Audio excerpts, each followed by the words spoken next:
Baahubali the epic last లో Baahubali 3 announcement. So మనందరికీ తెలిసిందే బాహుబలి రిలీజ్ అవుతుంది. బాహుబలి 1 అండ్ 2 రెండింటిని కలిపి ఫ్యూ చేంజెస్ చేసి బాహుబలి ది ఎపిక్ అని రిలీజ్ చేస్తున్నారు. ఆ ఫ్యూ చేంజెస్ ఏంటో మాట్లాడేసుకుందాం. Number 1 run time. దీనమ్మా జలుబు.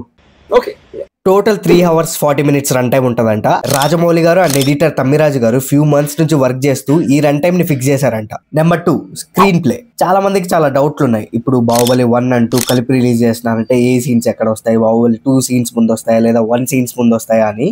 అలాంటి కన్ఫ్యూజన్స్ ఏం లేకుండా basic screenplay format. First half వచ్చేసి Baahubali first part interval, second half వచ్చేసి బాహుబలి సెకండ్ పార్ట్ ఉంటదంట.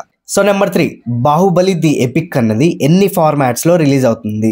సో ఫస్ట్ వచ్చేసి స్కోప్ అంటే normal cinema format. Second we have flat అంటే మన ప్రసాద్స్ లో ఉండే PCX and epic versions with the aspect ratio of 1.89:1.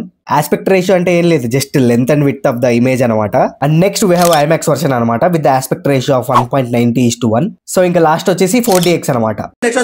ఈ రెండు సినిమాల్ని ఒక్కటి చేసే ప్రాసెస్ లో మనోహరి సాంగ్ ని లేపేశారంట. కర్ణాని ఎదిరించరా అని బాహుబలి పార్ట్ 2 లో అనుష్క గారి సాంగ్ ఉంటది, అది లేపేశారంట. నా పర్సనల్ గెస్ ఏంటంటే హంసనావ పాట కూడా ఉండదు అని. మీరేమంటారు? కొత్త సీన్స్ ఏమీ యాడ్ చేయలేదంట, బట్ చిన్న చిన్న సర్ప్రైజెస్ ఉంటాయంట. రిలీజ్ వరల్డ్ వైడ్ రిలీజ్ ఉంటుందంట, కానీ టైం పీరియడ్ చాలా తక్కువ ఉంటదంట. మోస్ట్లీ 1 or 2 weeks ఉంటదంట అంతే.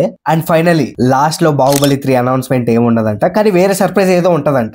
సో బాహుబలి ది ఎపిక్ కోసం ఎంతమంది వెయిట్ చేస్తున్నారు కింద చెప్పండి. ఆ బొక్కలే అంత ఓపిక లేదన్నోళ్ళు కొంచెం ఓపిక తెచ్చుకొని అదైనా కింద చెప్పండి.